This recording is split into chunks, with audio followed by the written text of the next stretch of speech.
basically, there was a whole story about how everyone in the king's court was expected to eat a certain diet of like wine, meat, and all of these other things. And Daniel was like, nah, I'm good on that. And the person that was looking out for him was like, listen, that sounds great, but I don't want you to get all sickly and scrawny looking, because if it's found that you aren't eating what everybody else is eating, and that's the reason why your appearance is suffering, then I'm going to get in trouble. And Daniel was like, listen, all right, how about you try me?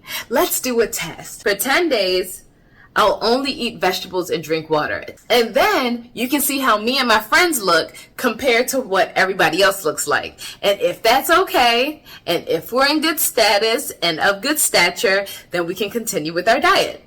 And basically, at the end of the 10 days, not only did David and his friends look better than everybody else, their minds were sharper than everybody else. It says in Daniel chapter 1, verse 15, at the end of 10 days, Daniel and his 3 friends looked healthier and better nourished than the young men who had been eating the food assigned by the king. So after that, the attendant fed them only vegetables instead of food, and wine provided for the others. And then it continues to say in verse 17, God gave these 4 young men an unusual aptitude for understanding every aspect of literature and wisdom. And God gave Daniel the special ability to interpret the meanings of visions and dreams. In 18, it continues. When the training period ordered by the king was completed, the chief of staff brought all the young men to King Nebuchadnezzar.